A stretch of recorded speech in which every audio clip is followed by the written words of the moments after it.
Do you know what it takes to be a hero? Many of our favorite childhood heroes, the Toa, they did. But some of them certainly exemplified this more than others. Hello everyone, I am Takanuva, and these are the top 10 Toa. Coming in at number 10, we have Kokua, Toa of Sonics. Kokua, shortly after becoming a Toa, was a sort of liaison between the rest of the Toa in the universe and the Order of Matanui. He sort of was like Mercury, except he could read minds instead of having super speed. And he wasn't a messenger of the gods, more a messenger of the... Regardless, he would go on to play a pivotal role towards the end of the Matoran universe, becoming a full-fledged member of the Order of Matanui after helping Takanuva get on his way to Cardanui. Later on, during the siege of Metronui, he used his sonic powers to awaken Borak that were hiding in the archives to help drive off the Rakshi invasion. Perhaps the biggest complaint you could come up with for Kokua is that we never saw him live up to his full potential. We do know, however, that at some point in the future, he would send a vision to Vakama in the past, warning him of the incoming challenge that the Yonica would have to face on Voyanui and Maranui. Alright, for number 9 on our list, we have Gali, Toa of Water. Gali played a very important role throughout most of the story, and she was always the go-to person to try and maintain the unity between the other Toa on her team. But she also has some of the most unexplained abilities of any Toa we have seen in the story. She received visions of the Keita and other things, and she was also able to create a mental link through which Takuma was able to see everything that was happening to the Toa as they approached the chamber where they would eventually fight Makuta. It's almost a wonder why Gali had the mask of water breathing and not the mask of clairvoyance. She was also the one who suggested how to defeat the Borak Call when Tau and the Vahi failed to stop them. She's also the only Toa that we know of in story that has ever actually unleashed a Nova Blast, which caused a huge tidal wave to completely destroy the island of Karzani. Hell may not have frozen over that day, but there was definitely some water damage. At number 8, we have Takanuva, Toa of Light. Takanuva's most obvious achievement is when he defeated Makuta Pterodax shortly after becoming a Toa. But as we all know, this was not the end of the trials he would face, nor his true destiny, which unfortunately we never found out before the story ended. When the Takanuva left to awaken the Great Spirit Matanui, he was the only one left to defend Metronui aside from the Matoran, and he was doing so with very little experience whatsoever. His only previous encounter had been with Makuta Pterodax, and that had been an encounter that the Makuta let him win. Takanuva also shows up on our list for being one of the few Toa we have ever actually seen to kill somebody. Whether intentional or not, it was him who ultimately caused the alternate Tuyet's death by knocking off her mask and having her severed by a portal, resulting in her death. Not only the death of another being, but the death of another Toa. And with the Shadow Leech slowly draining his light, he had to fight a darker side throughout the latter part of the story. In light of all this, Takanuva earns our number 8 spot. And coming in at number 7, we have Sovaq, Toa of Air. The Sovaq was a very interesting character to show up in the story because it gave us some insight into what Vakama could have become. Now, the Sovaq was the first Toa team leader, and as we all know, a poor moment of hesitation resulted in his entire team being killed. Now, whereas Vakama had all of his friends to help him through his hard times, Sovaq was left with none of his friends, and went on for the rest of his life trying to redeem himself, yet at the same time declaring himself unworthy the title of Toa, and even going so far as to exclude himself from the Toa Code, meaning that he wasn't necessarily against killing his targets. He would eventually regain some of his honor by helping capture the same tyrant who once took his friends hostage, Karzani. And moving on to number 6, we have Lacan, Toa of Fire. Now while Lacan has many achievements to his name, his importance in the story is most noted by the fact that he acted as the sort of catalyst for what would eventually become the mission to reawaken Matanui. It was he who would bring about the transformation of the Toa Metru and eventually help them to master their powers as well. Finally, in the end, he is noted as being one of the characters to sacrifice their life for the greater good.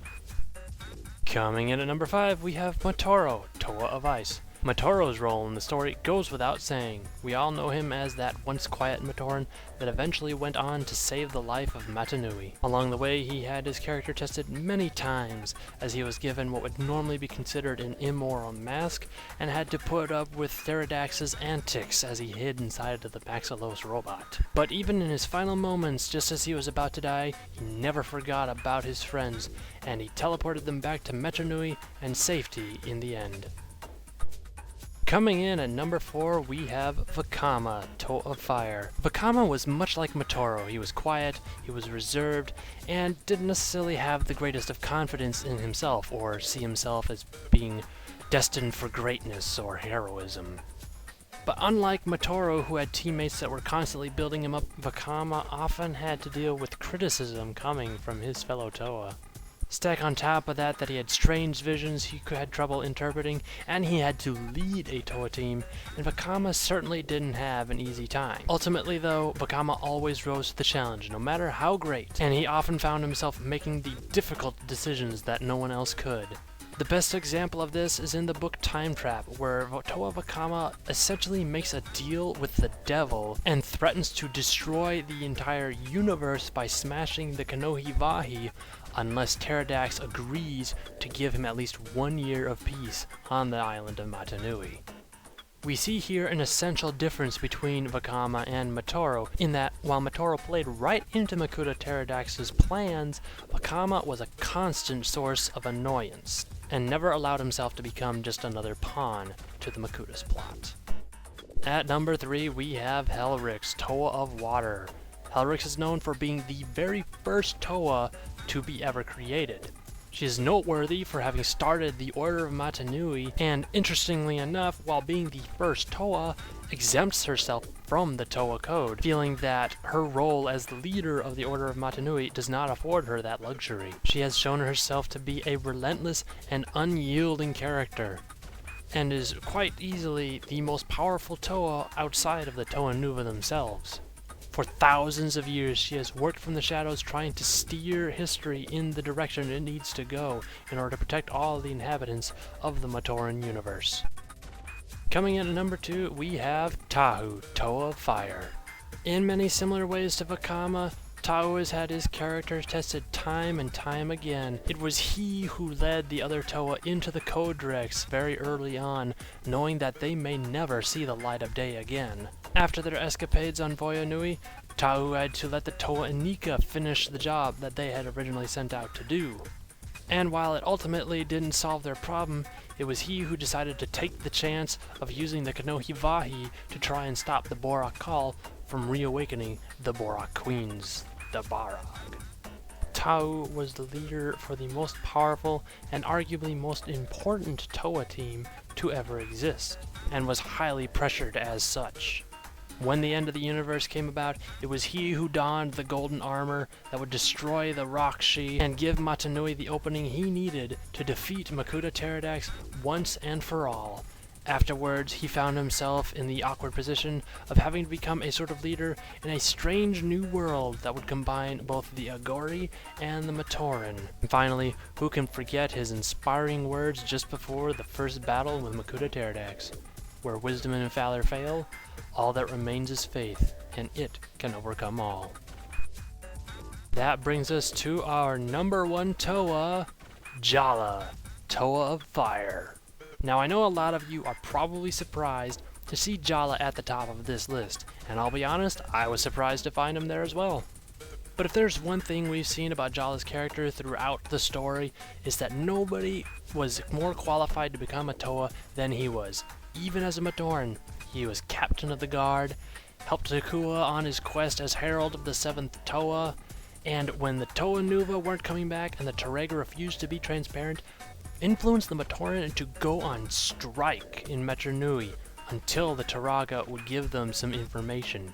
He would then bravely band together a selection of Matoran to brave the island of Karzani. He proved that you don't have to be a Toa to be a hero. And when he became a Toa, those traits did not change at all. He led a mission against the Paraka, who had defeated the most powerful Toa in the universe, the Takanuva, without a second thought. He bravely led his team into the pit against ancient warlords, and proved that you can use cunning instead of brute force to make a plan come together. Maybe Tau should be taking notes.